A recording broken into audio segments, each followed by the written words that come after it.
financial perspective, because essentially I was working with Natalia last year on a project involving sea ranch farms, and previously I was actually with Pronomos Capital as a fund representative.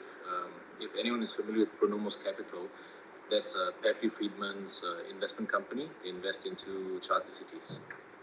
So I was the fund representative. I was a fund representative in Singapore from 2019 to 2022. So I guess I just want to provide some background there. And when I was with Pronomos, I was already seeing that there could be issues, because if we look at the history of what's happened with a lot of the projects that have come up. Before I was with Pronomos Capital, I actually got to know Patri through Seasteading. So I was with the Seasteading Institute as an ambassador in Singapore from 2014 to 2016. And during this period, I was also a business journalist. I think if you recall, some of the Seasteading Institute people set up a company, I think Blue Frontiers, back in 2017, 2018. And they did an ICO because they wanted to build something in Vanuatu or French Polynesia. They wanted to set up a seastead within one of the lagoons, and they actually had the support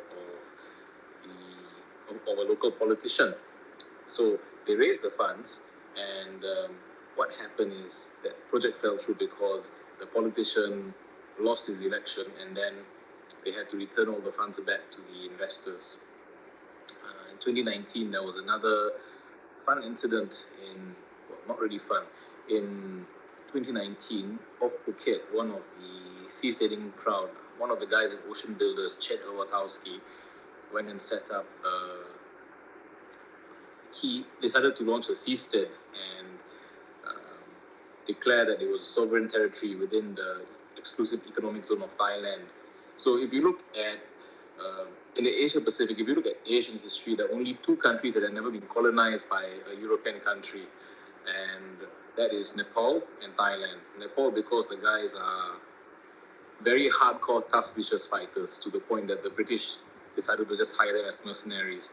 Thailand is because they are also very tough, vicious fighters, and they managed to play the British, the French, and the Dutch against everyone else, against each other. So when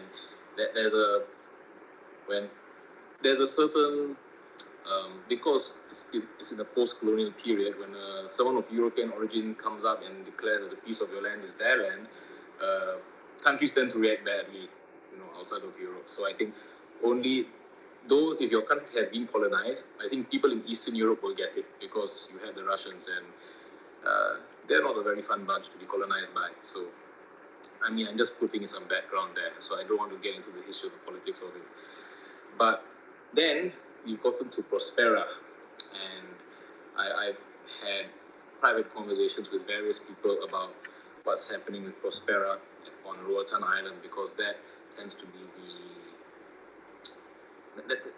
the project that's most cited. It's the most public project. They're getting featured in the New York Times.